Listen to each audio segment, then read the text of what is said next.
When it comes to custom river tiles for tabletop wargaming, making the ends meet up, well, that's a bit of a tricky task, but with the magic of Blender, we can solve that problem. I don't have a whole lot to say about this tutorial. It is a fairly simple one, so as long as you're familiar with the basics of Blender, I think you're going to be all right. Okay, let's dive into some 3D modeling. In Blender, we start with our default scene. I want to get rid of the light and the camera, and then I'm going to click on our cube here. And if you don't see the information about the cube on the right-hand side, press N for numbers or Nancy's. And I'm going to change the dimensions of the cube such that X is going to be 152, Y is going to be about 50, and Z is going to be 6. That's going to generate a river terrain piece. It's about 6 inches long, a little bit less than 2 inches wide, and a height of about 1/4 inch. Then we want to turn this piece from a rectangle into a trapezoid. Press Tab to enter edit mode, and I want to select the 4 top vertices, and I'm going to scale them along the Y axis, so S, Y, and I want to push them inward so you have something like that, which like I mentioned a moment ago is going to be a trapezoid.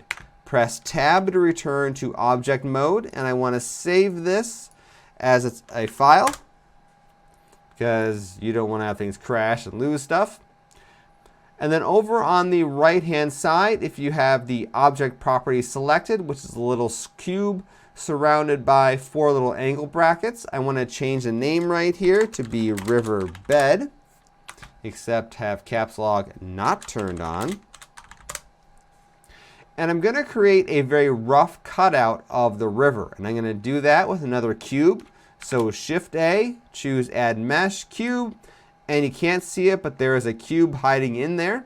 Press S to scale this cube up until it is just a little bit less narrow than the top of the trapezoid. So something like that is pretty good. I want to scale it then in the x-axis so that it is longer than our riverbed right here. And then I want to press G and Z to move it up such that there's maybe, I don't know, a millimeter and a half or so of actual riverbed sitting on the ground, something like that. Now with this cube selected, I want to change its name in the object properties to be river. And we're going to use what's called a Boolean operation to cut this cube out of the riverbed. Click on the riverbed, and we want to choose our modifiers properties, which is a little blue wrench below the object properties. Choose Add Modifier, then Boolean, which is under Generate. Difference should be selected, and then for object right here, choose river. And if I switch to wireframe mode, you should see something that looks about right. It looks like your generic tabletop wargaming river template. All right, hit the arrow drop down next to the camera back over here in the modifier properties, and then choose Apply. We're going to click one more time on the river cube, press H to hide it, and there we go. You've got your very basic river template piece. Now a few things we want to do before we dive into sculpting. I want to tab into edit mode, press A to select everything, and then Shift N. You probably won't see anything happen, but except recalculate normals pops up down here in the lower left hand corner. That is one of the behind the scenes math things you want to do to make Blender sculpting happy. Let's tab out of edit mode. And you'll notice also over here on the right, because we mess with these dimensions, the scale factor of this piece is going to be kind of large. We need to reset that and apply it. So with the riverbed selected, choose Control A for apply and choose scale from the drop down menu. And you'll notice all these things over here in a scale got reset back to 1 for X, Y, and Z. And once again, just like with the Shift N, this is more of a behind the scenes Blender math thing to make sculpting happy. Now we're going to start sculpting our riverbed. So it's changing the sculpt mode up here in the upper left hand corner. I like to work with clay strips. So click on that. It's the 4th tool down from the top. And we want to go to our active tool and workspace settings, which is the very top icon on the right with the little screwdriver and wrench. For the radius, we're going to change that as needed, so just leave it right there at 50 pixels. For the strength, if you're using just the mouse, you probably want to drop this value down to something low, like maybe 0.15 or 0.2. However, if you got something like a Wacom tablet or a Surface Pro, where you've got a stylus with pressure sensitivity, you can leave it at 0.6. If Blender sculpting is something you really want to get into, getting a stylus with pressure sensitivity is going to be the way to go. It's a much, much better experience than trying to use the mouse. For the direction, we'll leave that at Add. And then we need to go under Advanced. We want to choose the option for front faces only. Then we're going to go down to Symmetry. And you'll see this in a moment. I want to choose both X and Y. And that's only going to be for the first few steps of sculpting, and you'll see why that is in a moment. And before we actually start sculpting anything, I want to choose the option for Remesh right here. Voxel size, let's change that to 0.5. And what's going to happen in a moment is that your object is going to become essentially a grid of little squares that are 0.5 millimeters by 0.5 millimeters. That's going to give you more resolution to work with for sculpting, and given the ability of 3D printers, as well as the fact you're going to paint and flock this piece, that's plenty of good resolution. And to see this, I want you to hold down Z and then choose Wireframe. And then finally, press the Remesh button. And just like that, you've probably noticed that your piece went from being like, I don't know, what is it, 12 vertices, something like that, to a whole bunch more. All right, it is time to begin sculpting, and what we're going to do is I'm going to only sculpt maybe about 10% in on one of the corners. And if you'll notice, as I move the cursor around in this corner and the opposite corner, you've got the blue dot dancing around over there, and you'll see it also in the top two corners as well, because that's the result of the symmetry. All I'm going to do then is use the mouse button, or in this case my stylus, and I can start adding material to make the bank of the river look a little bit more organic. I can then use the shift button to smooth things out a little bit. And also that smoothing can get you out of some trouble, because sometimes Blender does screwy things like this, where you see there's like a rip or tear there. Hold down shift and that'll clean that up a little bit. And also, you can choose Control, and Control inverts your operation. So right now I'm adding material. If I hold down Control and then work, it's going to remove material, which is something that can be very useful to have as well.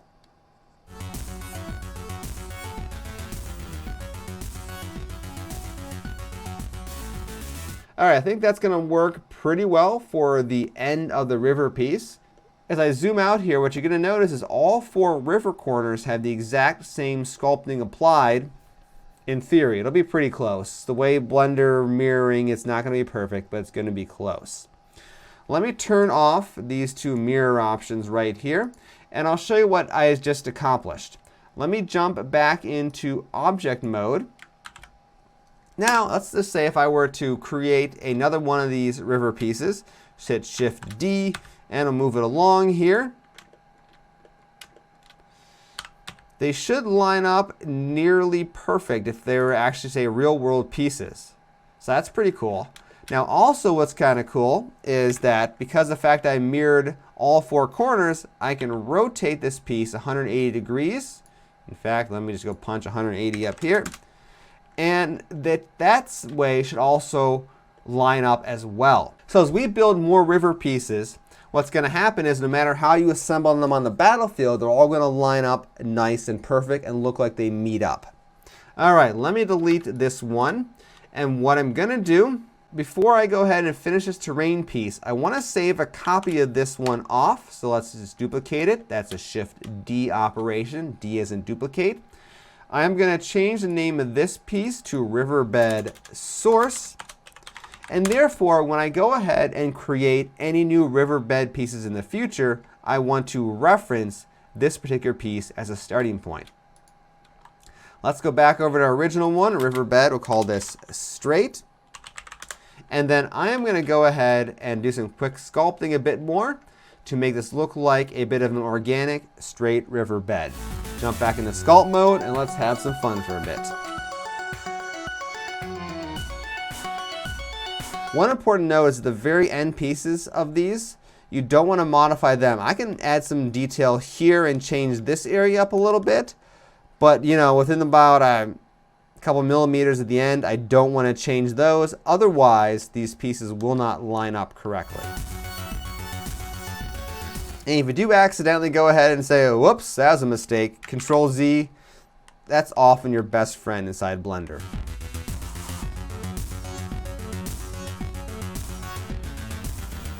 Oh, and while I'm thinking of it, to change the cursor size, you can use the bracket keys on your keyboard.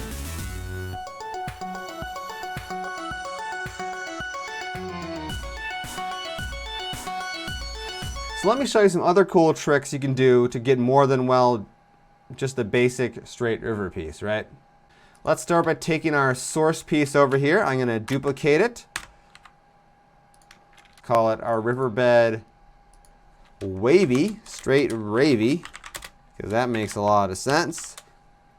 I'm going to jump to the top-down orthographic view in Blender, and then I'm going to go to sculpt mode, and being very, very careful, I'm going to use the grab tool right here. Because the grab tool is how you can really hose things very nicely. And I can very carefully now push this terrain piece around, and you can see before I start doing any detailed sculpting, I can add just a little bit of like a wavy shape to the river, and therefore make it a little bit more of an interesting terrain feature. And I'll do the same thing over here on this side.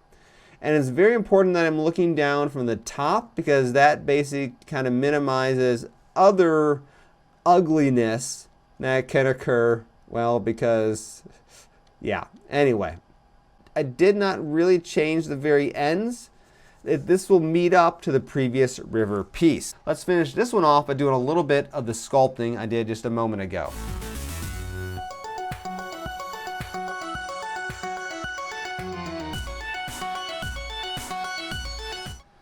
Okay, well, that's looking pretty good. Let's jump into object mode here, and let me just move this guy up against the one I already created. And once again, because I didn't mess with any of the corners, it lines up nearly perfect. All right, one more cool trick to show you, and we call this tutorial done. Let's go back to our source piece here. I'm going to duplicate that. We're going to call this one Riverbed Bend. Now, before I even get into sculpting, let me jump up to our top view here. I need to be in wireframe mode. And I'm going to turn this piece into a very rough, maybe 45-ish, 90-degree-ish turn. It's kind of up to you. And just like with sculpting, I want to be sure not to change only the vertices right there. I want to make sure this vertices and maybe this set of vertices stays the same. So let's start there. I am going to drag these out. And I'm going to make this be the most severe change you see like that. However, I haven't actually changed the end yet, so I'm all right. Let me select the next chunk of vertices. Let's drag them over kind of like that. And I can repeat this process as much as I want to get the final shape that I think is going to work for me. So that's looking pretty good, and now we're going to dive into sculpting. However, you're going to notice one issue. In between these areas are rotated, well, there's no vertices to actually sculpt. Your first thought might be, well, let's try the remesh feature, and why don't we try that and see what happens?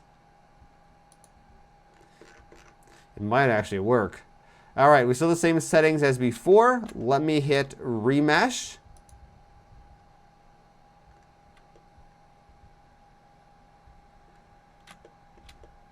And, you know, in this case, that might have actually worked. Let me go back into object mode.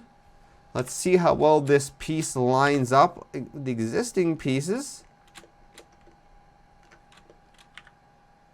And, you know, I think that's pretty darn good. So, hey, I was a bit concerned there. But in this particular case, that worked fairly well. Let me go ahead and do the normal sculpting, and we can call this particular piece done.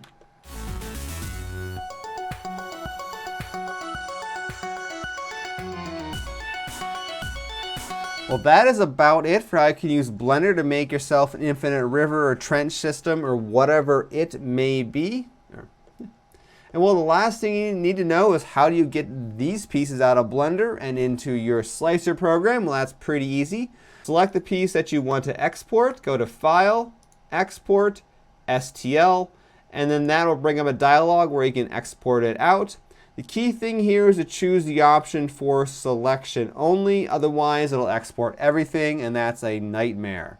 With that piece exported, go over to your slicer program, do a 3D printing magic, and you can call this process done. And that brings us to the end of this tutorial. I want to thank you guys all for watching. I'm Jason, the creator of the Tabletop Battlefield, and I'll probably be diving into some more Blender related stuff this year on this channel. So if you like that kind of a thing, hit subscribe here, and you know, the other YouTube stuff, I know it's annoying, but it's just, yeah. Anyway, so I'll see you guys next time.